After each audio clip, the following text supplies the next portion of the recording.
Tras los ataques de Estados Unidos a narcolanchas en el Caribe y el Pacífico, el internacionalista Oscar Schiappa alertó que el verdadero poder del narcotráfico no está en el mar, sino en su dinero, las redes financieras que lo sostienen. Advirtió que lejos de debilitarlo, podría terminar fortaleciendo a Maduro. Rusia lanzó más de 400 drones y misiles contra Ucrania tras la cancelación de la reunión con Trump. Una guardería fue atacada en Yarkov, dejando muertos, heridos y decenas de niños evacuados.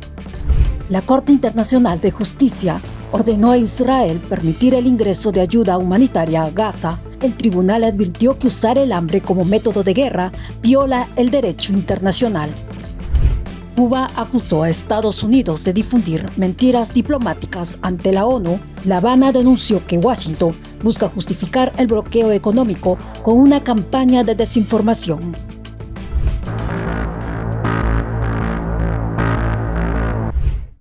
Tras los recientes ataques de Estados Unidos a embarcaciones sospechosas, primero en el Caribe y ahora también en el Pacífico, frente a Colombia, el internacionalista Oscar Schiappa advirtió que el verdadero foco del problema no está solo en el mar, sino en los flujos financieros que sostienen el narcotráfico que pasan por bancos, sobre todo en Estados Unidos. Donde hay que estrangular esta actividad criminal es a través de la acumulación de capitales, buena parte de los cuales están depositados en bancos de Estados Unidos o transitan a través del sistema financiero de Estados Unidos, y no vemos que este país esté haciendo lo adecuado. A su juicio, mientras las rutas financieras que lavan o protegen el dinero del narcotráfico sigan operando con impunidad, los operativos militares de Estados Unidos tendrán un efecto limitado. Schiappa sostiene que la estrategia más eficaz debería centrarse en atacar las estructuras económicas que sustentan a las redes criminales, más que en su persecución marítima. Y dice que se está luchando contra el narcotráfico proveniente de Venezuela. Las evidencias indican que la mayoría del flujo de drogas de América del Sur hacia los Estados Unidos transita a través del Pacífico, es decir, fuera de la jurisdicción, del control de la intervención de las autoridades venezolanas. Entonces, si ese es el supuesto bajo el cual se está actuando, obviamente tendrían que ser otras las medidas que tome el gobierno de los Estados Unidos. El internacionalista Oscar Schiappa señaló que el despliegue de fuerzas estadounidenses en aguas internacionales cerca de Venezuela no va dirigido a capturar a Nicolás Maduro. Su efecto real puede ser intimidar a mandos militares y empujarlos a reaccionar, incluso a facilitar un golpe. El despliegue militar estadounidense en aguas internacionales cerca de Venezuela no lo va a capturar a Maduro, ¿no es cierto? Ciertamente puede intimidar a algunos mandos militares venezolanos que finalmente reaccionen y promuevan un golpe de Estado, pero eso es incierto. Nuevamente, lo peor que puede ocurrir en este escenario es que acabemos fortaleciendo a Nicolás Maduro, lejos justamente de debilitarlo o lograr su remoción. Sobre el régimen de Nicolás Maduro y el papel de la oposición venezolana, el internacionalista Oscar Schiappa destacó la relevancia política de María Corina Machado, quien se mantiene como símbolo del movimiento opositor, pese a los riesgos que enfrenta. Eso es cierto, María Corina Machado merece el más alto reconocimiento por su liderazgo, por su valentía de haber permanecido en Venezuela, no obstante que el régimen hubiera querido capturarla y maltratarla. A la vez hay que cuidar que para ella aparecer demasiado cerca a la actual orientación del gobierno de los Estados Unidos puede terminar siendo peligroso. Es decir, puede terminar movilizando en contra de ella y en contra de sus propuestas políticas de personalidades y sectores de la sociedad que están de acuerdo en la necesidad del cambio de régimen, Finalmente, Schiappa advierte que en contextos autoritarios, la presión externa suele ser interpretada como una amenaza nacional, lo que podría terminar reforzando la posición del propio Maduro ante su círculo militar y político. El operativo traslada el foco del Caribe al Pacífico. El ejército de Estados Unidos atacó una embarcación frente a la costa de Colombia, en una operación que, según Washington, tenía por blanco una lancha ligada al tráfico de drogas. El choque, que dejó entre 2 y 3 muertos, informó un alto funcionario estadounidense. La acción es la octava reconocida desde el inicio de los ataques en septiembre y marca una expansión geográfica de la campaña hasta ahora concentrada en el Caribe, en la que Estados Unidos ha venido describiendo a ciertos grupos como narcoterroristas y autorizó el uso de la fuerza letal contra embarcaciones sospechosas. La administración de Donald Trump sostiene que los pasajeros eran objetivos vinculados al narcotráfico y que actuó en aguas internacionales. La ola de ataques ha provocado víctimas civiles y resistencia diplomática. Familias y gobiernos de la región han denunciado muertes de nacionales, lo que ha tensado la relación con Colombia y Quito. Ecuador liberó a uno de los supervivientes tras no hallar pruebas contra él, mientras Colombia reporta a otro sobreviviente en estado crítico. Expertos en derecho internacional y uso de la fuerza califican la campaña como legalmente problemática. Sostienen que los militares no pueden deliberadamente atacar a civiles o presuntos delincuentes sin una base jurídica que convierta esos hechos en hostilidades autorizadas. El gobierno responde que ha declarado un conflicto no internacional con los cárteles y que actúa por defensa propia. El operativo traslada el foco del Caribe al Pacífico, ruta clave de la cocaína hacia Estados Unidos, y aumenta la presión sobre Colombia y otros países andinos para cooperar en inteligencia y judicialización. Mientras tanto, se cuestiona hasta dónde puede llegar la acción militar unilateral en aguas internacionales sin afectar la soberanía y los marcos legales internacionales. Los familiares de Alejandro Carranza afirman que salió de su casa en el Caribe colombiano para pescar en mar abierto. Días después de perder la comunicación, apareció muerto y señalado por Estados Unidos de transportar droga en una lancha. En la ciudad de Santa Marta, en el norte de Colombia, sus allegados rechazan los señalamientos hechos contra el hombre de 40 años. La viuda asegura que su pareja no tenía relación con el narcotráfico y considera excesivo el bombardeo. En ningún momento estoy de acuerdo porque si fuese así, como dicen ellos, porque no lo cogieron, o sea, lo cogieron preso o algo, o sea, si es así como las noticias que dicen, ya. Porque si es así, ¿por qué le fueron a arrebatar la vida así como se la arrebataron? De acuerdo con medios de comunicación locales, Carranza tenía antecedentes por el robo de más de 200 armas de la fuerza pública en alianza con grupos criminales. Interrogada por la France Press, la fiscalía no confirmó ni negó esta información. Los amigos de Carranza alegan que su actividad nada tenía que ver con el transporte de drogas. Me causó tristeza y me puse a llorar. Dije, ay, Dios mío, ese muchacho que tiene sus hijos, su familia, que son de aquí del barrio, gente sencilla, humilde, que salen todos los días a trabajar para conseguirse el día a día. Antes de ir a pescar por última vez, Carranza le dijo a su padre que se dirigía a una zona donde había buen pescado. La familia asegura haber reconocido la embarcación de Carranza, que estalló en llamas, en los videos del ataque estadounidense, difundido por medios internacionales con fecha del 15 de septiembre. Me cayó bueno, joder, mal, a todo el mundo, a la mamá, a los hermanos, eso. Estamos preocupados por la noticia, sin saber nosotros nada, pues. Cuando supimos por la noticia el bombardeo ese que había por ahí. El presidente colombiano Gustavo Petro aseguró que Carranza era un pescador sin vínculos con el narco, cuya embarcación sufrió un problema mecánico durante su recorrido. También criticó la presencia estadounidense ordenada por su par estadounidense Donald Trump en el Caribe para combatir el narcotráfico. Desde agosto, al menos 7 embarcaciones que presuntamente transportaban drogas han sido atacadas con un saldo de al menos 32 muertos. Un colombiano y un ecuatoriano son los únicos 2 sobrevivientes hasta el momento de los ataques de Estados Unidos en el Caribe. La Cámara de Representantes de Colombia lanzó un mensaje al gobierno de Gustavo Petro: reconocer oficialmente al Cártel de los Soles como una amenaza transnacional, con 76 votos a favor y 21 en contra.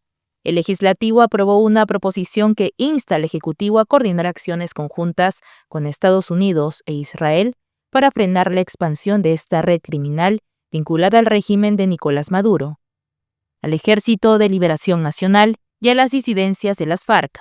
El Congreso advierte que la organización venezolana opera desde la frontera colombo-venezolana, generando violencia, desplazamientos y temor en comunidades rurales.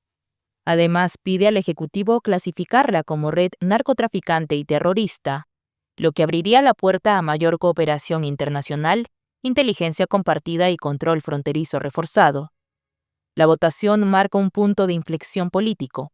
El Congreso busca endurecer la respuesta frente al crimen organizado, mientras Petro mantiene su postura de no reconocer oficialmente la existencia del cártel.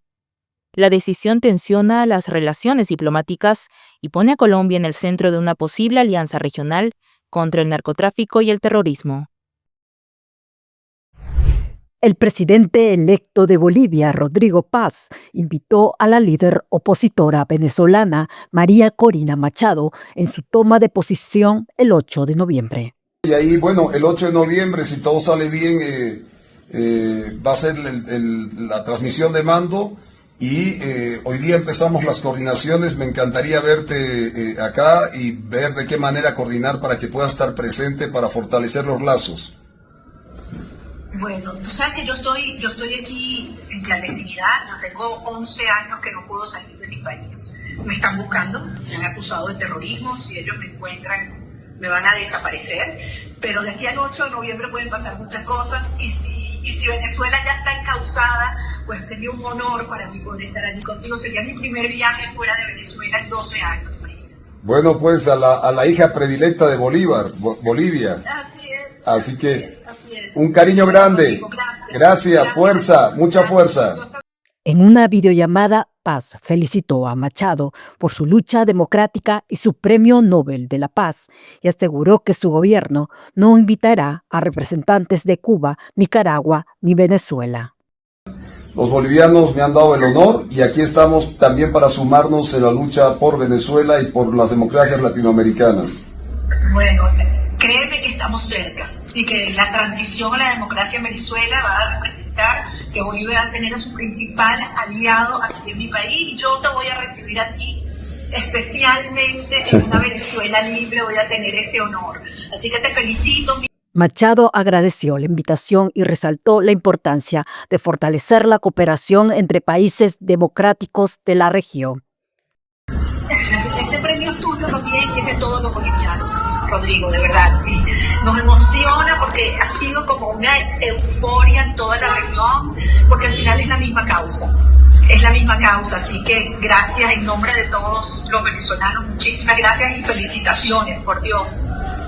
Ten en nosotros, nos quedan 3 semanas, van a ser muy cortas, pero ten en nosotros la voluntad de sumarnos a la lucha de recuperar la democracia en Venezuela. Ambos coincidieron en la necesidad de promover políticas de respeto a los derechos humanos y de fomentar la integración regional, dejando claro que la nueva administración boliviana buscará alianzas con gobiernos comprometidos con la libertad y la transparencia.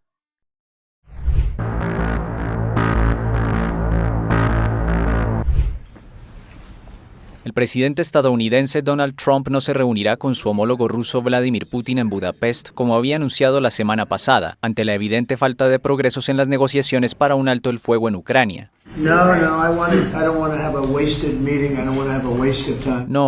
quiero tener una reunión desperdiciada, no quiero perder el tiempo, así que veré qué sucede. Pero hicimos todos estos grandes acuerdos de paz. Son todos acuerdos de paz, acuerdos sólidos, cada uno de ellos. Pero dije vayan a la línea de batalla, las líneas del campo de batalla, y retroceden, y se van a casa, y todos toman un tiempo libre porque tienen dos países que se están matando entre sí. Dos países están perdiendo de 5.000 a 7.000 soldados a la semana. Así que veremos qué sucede. No hemos tomado una determinación.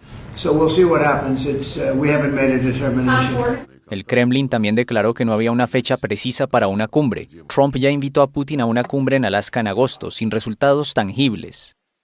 La idea de volverse a ver en Budapest surgió tras una larga conversación telefónica de más de 2 horas entre ambos mandatarios el pasado jueves, que según Trump había arrojado grandes progresos. Al día siguiente, Trump recibió en la Casa Blanca al líder ucraniano Volodymyr Zelensky, donde ambos acudieron a la cita con objetivos muy divergentes. Zelensky quería la luz verde de Trump para recibir los misiles de largo alcance Tomahawk, algo que no ocurrió, mientras que el mandatario estadounidense presionó a su homólogo ucraniano para que cediera la región del Donbass, prácticamente bajo entero control ruso, según informó a la AFP un alto funcionario ucraniano. Ucrania considera que el Donbass, una zona mayormente industrial que abarca las regiones orientales de Lugansk y Donetsk, es una parte inseparable de su territorio y ha rechazado en muchas ocasiones la idea de cederlo, con el apoyo de los líderes europeos. Trump pidió la semana pasada tanto a Rusia como a Ucrania que detuvieran la guerra en las líneas de batalla actuales y no hizo referencias públicas a que Kiev cediera territorio. Cuba denunció el miércoles la presión ejercida por Estados Unidos justo antes de la votación en la ONU sobre la resolución que exige el levantamiento del bloqueo que pesa sobre la isla desde hace más de 6 décadas. El canciller cubano Bruno Rodríguez acusó a Washington de presionar a países de América Latina y Europa para que no respalden la resolución contra el bloqueo. Según dijo, Estados Unidos estaría difundiendo falsedades sobre la supuesta participación de militares cubanos en la guerra en Ucrania. Con una campaña calumniosa, mendaz de intoxicación informativa, dirigida no solo a distorsionar la imagen de Cuba, sino a generar elementos de presión contra terceros países respecto precisamente a su postura con relación al bloqueo contra nuestra patria. Rodríguez aseguró ante la prensa que tiene en su poder 2 comunicaciones oficiales enviadas a delegaciones de la ONU, así como cartas dirigidas a cancilleres, presidentes y embajadores. En esos documentos, dijo, se acusa a Cuba de reclutar miles de ciudadanos para combatir del lado de Rusia. La gran mentira de la supuesto involucramiento de Cuba en el conflicto en Europa, en la guerra en Ucrania. Dice, hasta 20.000 ciudadanos cubanos han sido reclutados. Todo el mundo sabe que eso es mentira. Las denuncias se producen mientras el gobierno ucraniano afirma tener datos de más de 1.000 cubanos que firmaron contratos con el ejército ruso. Algunos aseguran haber sido engañados a través de redes sociales con promesas de trabajo en construcción. Desde finales de 2022, Cuba y Rusia han fortalecido sus lazos políticos y económicos. Las visitas oficiales han sido frecuentes, incluyendo intercambios entre ministros de defensa. La polémica surge a pocos días de la votación en la Asamblea General de la ONU, programada entre el 28 y 29 de octubre. El año pasado, la resolución contra el embargo fue respaldada por 187 países. Solo Estados Unidos e Israel votaron en contra. Según el gobierno cubano, el bloqueo ha causado daños por más de $7.500 millones solo entre marzo de 2024 y febrero de 2025.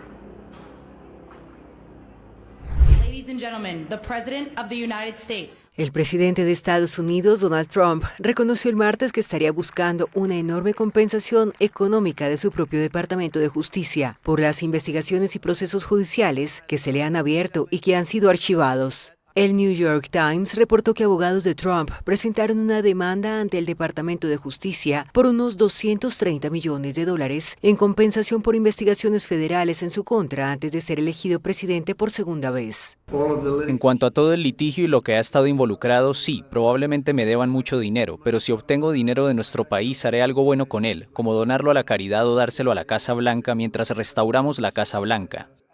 También afirmó que, en última instancia, él sería la persona que aprobaría el pago, por lo que sería extraño tomar una decisión en la que se paga a sí mismo. Trump ha lanzado una serie de demandas legales contra empresas de comunicación y otras organizaciones, a las que acusa de tener prejuicios en su contra. En algunos casos ha ganado grandes sumas de dinero. El mandatario republicano enfrentó una serie de investigaciones federales después de su primera presidencia por mal manejo de material clasificado e intentos de anular la elección presidencial de 2020, en la que resultó ganador el demócrata Joe Biden. Las investigaciones fueron cerradas cuando ganó las elecciones el año pasado frente a Kamala Harris.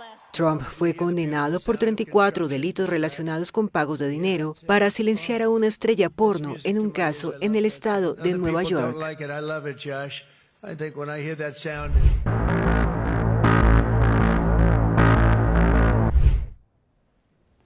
La Corte Internacional de Justicia afirmó el miércoles que la población de la Franja de Gaza ha sido abastecida de forma insuficiente y advirtió que Israel tiene la obligación de garantizar sus necesidades básicas.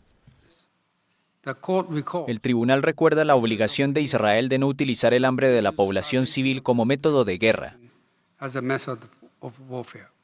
La ONU había solicitado al tribunal que aclarara las obligaciones de Israel como potencia ocupante ante la organización y otros organismos. La Corte también indicó que Israel no ha fundamentado sus acusaciones de que una parte significativa de los empleados de la Agencia de la ONU para los Refugiados Palestinos son miembros de Hamás o de otras facciones terroristas. Israel prohibió a esa agencia operar en territorio israelí tras acusar a algunos de sus empleados de haber participado en el ataque de Hamás del 7 de octubre de 2023, que desencadenó la guerra en Gaza. El tribunal dijo el miércoles que Israel tiene la obligación de aceptar y facilitar los planes de ayuda proporcionados por Naciones Unidas y sus entidades, incluida la Agencia para los Refugiados Palestinos. El portavoz de la Cancillería israelí, Oren Marmorstein, rechazó el miércoles la opinión de la Corte, indicando que se trata de otro intento más de imponer medidas políticas contra Israel, usando el pretexto del derecho internacional. La opinión emitida por la Corte Internacional de Justicia no es jurídicamente vinculante, pero la Corte considera que tiene gran peso jurídico y autoridad moral.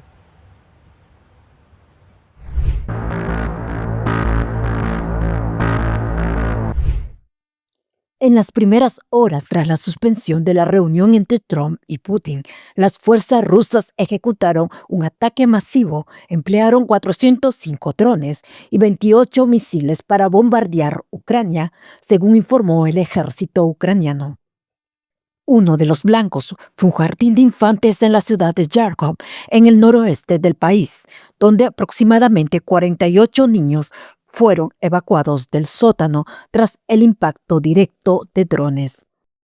Al menos una persona murió y 7 resultaron heridas, incluidas 6 menores, en lo que se describe como un golpe terrorista del Kremlin.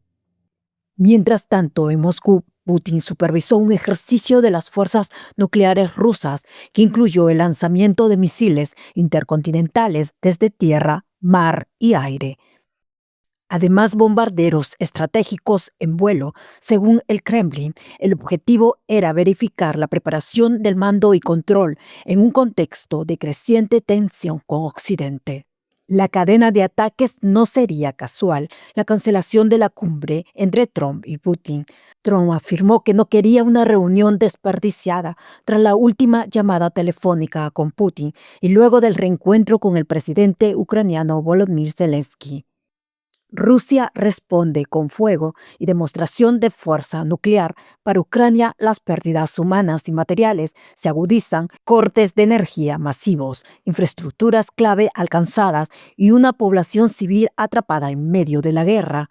Una guardería bombardeada resume el nuevo rostro de un conflicto que ya no oculta su violencia directa hacia quienes menos culpa tienen. El Congreso de Guatemala declaró el martes a las pandillas como organizaciones terroristas. Esto cuando el país centroamericano atraviesa una crisis de seguridad tras la fuga de una cárcel de 20 cabecillas de Barrio 18, una de esas peligrosas bandas. La fiscalía sospecha que los 20 pandilleros escaparon por las puertas de la prisión en complicidad con funcionarios. Hasta el momento, 4 fugados han sido recapturados. La fuga fue calificada por Estados Unidos como inaceptable y provocó que el presidente Bernardo Arévalo removiera la cúpula de seguridad. En septiembre, Washington declaró organización terrorista al Barrio 18, luego de hacerlo meses antes con la Mara Salvatrucha. La ley aprobada recuerda el marco jurídico con el que el presidente Nayib Bukele inició en 2022 en El Salvador una guerra contra las pandillas, amparado en un estado de excepción que permite arrestos sin orden judicial. Arévalo aplaudió en X la aprobación de la ley al señalar que otorga las herramientas necesarias para enfrentar a las maras, aunque descartó emular el modelo salvadoreño que redujo el crimen a mínimos históricos, pero ha sido cuestionado por encarcelar inocentes. La ley eleva de 12 a 18 años la pena máxima de cárcel por extorsión, uno de los principales delitos que cometen el Barrio 18 y la Mara Salvatrucha contra comerciantes y transportistas. Además, sube la pena en 1/3 si el sentenciado es pandillero.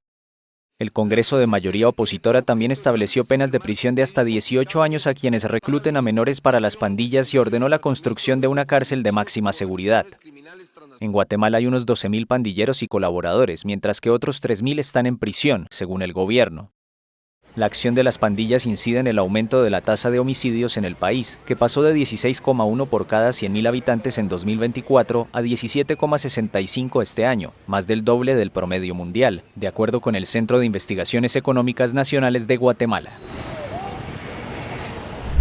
Ministro, que firme el decreto. Uno de los implicados en el asesinato a tiros del aspirante presidencial colombiano Miguel Uribe Turbay fue condenado a 21 años de prisión, informó el martes la Fiscalía. Según el ente acusador, Carlos Eduardo Mora González aceptó su responsabilidad en el atentado del 7 de junio en Bogotá contra el senador opositor al gobierno del presidente izquierdista Gustavo Petro, un hecho que sacudió la carrera a las elecciones presidenciales de 2026 en Colombia. El condenado se encargó de transportar al sicario menor de edad, que fue sentenciado a 7 años de reclusión. Por el magnicidio hay otros 4 detenidos, pero aún no ha sido identificado el autor intelectual. La Fiscalía informó que con la fachada de ser un conductor a través de plataformas virtuales de transporte, Mora movilizó armas y estupefacientes. Además, su participación en el plan criminal estuvo medida por el ofrecimiento de unos $1.280. Uribe Turbay, del derechista Partido Centro Democrático, murió a causa de una hemorragia cerebral el 11 de agosto tras pasar 2 meses en una unidad de cuidados intensivos en un hospital de Bogotá. El legislador opositor de 39 años sufrió heridas en la cabeza tras el brutal ataque armado que sufrió durante un acto político en la capital colombiana. La Corte Suprema de Brasil condenó el martes a hasta 17 años de prisión a 7 participantes en el intento de golpe de Estado liderado por el expresidente Jair Bolsonaro. El juez indicó que los condenados, un policía federal y 5 militares, además del presidente de un instituto independiente de auditoría electoral, contribuyeron con milicias digitales a desinformar sobre el sistema electrónico de votación durante los comicios de 2022. Las penas oscilan entre 7 años y medio y 17 años de cárcel. El alto tribunal impuso en septiembre una pena de 27 años de cárcel a Bolsonaro por conducir una organización criminal armada para aferrarse al poder, tras perder las elecciones contra el presidente Luis Inácio Lula da Silva. Otros 7 altos ex colaboradores de Bolsonaro ya fueron sentenciados en ese juicio. Y la Corte Suprema tomará su decisión sobre 16 acusados más por este caso en las próximas semanas. El Día de Muertos es una de las principales fiestas de México, con ofrendas y homenajes a quienes ya no están. Pero en el pueblo de Pamuch, en el sureste del país, suman una tradición particular: la limpieza de huesos de los seres queridos antes del 1 y 2 de noviembre. Es algo que llevamos años haciendo, una herencia que nuestros padres nos dejaron, que nos enseñaron, y a nosotros la verdad nos gusta. Para nosotros como venir, como ya se acerca la fecha, cambiar esas ropas. El ritual combina elementos mayas y de la religión católica. Comienza unos 3 años después del fallecimiento al descomponerse la materia orgánica. A partir de ese momento los familiares sacan el ataúd, limpian los huesos y los depositan en una pequeña caja de madera. La osamenta se cubre con un paño blanco que simboliza la ropa de las almas y que se cambia cada año durante la limpieza de los restos. Ellos empezaron la tradición viendo cómo lo hacen, nos explicaban. De hecho, con mi papá, que ya falleció también, con él venía yo mucho. Él me decía cómo lo voy a hacer, apréndelo, porque el día de mañana que yo no esté, tú me vas a venir a cambiar, me decía. Y así lo he estado haciendo hasta ahorita. Al igual que ella aprendió de sus padres, ahora quiere que su hija de 8 años mantenga la tradición. Yo, como les digo, el día que yo me muera, yo igual quiero que lo mío sea igual así.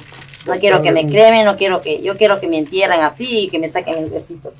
Así como lo estoy haciendo, así quiero que me hagan ahí. Hablar con los muertos durante el aseo es clave. María Cristina se ocupa cada año de unos 10 familiares. Mientras les quita el polvo con delicadeza, evoca recuerdos de cada uno. Él nos veía y yo nunca dejé a mi tío Tomás, siempre le llevaba su yogur, y para los días de las fiestas, como él no podía ver, le regalaba una cerveza.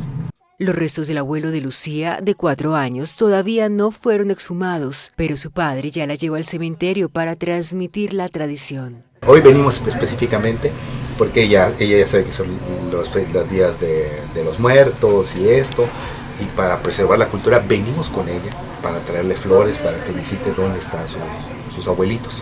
El 1 y 2 de noviembre, los mexicanos visitan a sus deudos en el cementerio y les llevan ofrendas. En Pumush, los restos de los fallecidos estarán limpios y listos para recibir a sus familiares. Así, la limpia de huesos continuará siendo más que un acto de mantenimiento, para transformarse en un diálogo eterno con los ancestros. El Louvre de París reabrió sus puertas el miércoles, 3 días después del espectacular robo de joyas que sacudió Francia y generó cuestionamientos sobre la seguridad en los museos del país. Estamos felices de que reabra hoy porque teníamos nuestros tickets para esta mañana. Es tan extraño que pudieran hacerlo tan fácilmente, porque lo que vemos en las películas es tan difícil, pero en realidad fue tan fácil. Asusta. But in reality, it was so easy. It's creepy. La policía sigue buscando a los 4 autores del atraco el domingo en la Galería de Apolo del museo, de la que robaron 8 joyas por un valor estimado de más de $100 millones. La operación, que duró apenas 8 minutos, relanzó el debate sobre las medidas de seguridad en el museo, el más visitado del mundo, con 9 millones de visitantes el año pasado. El presidente francés Emmanuel Macron ordenó el miércoles acelerar el refuerzo de la seguridad.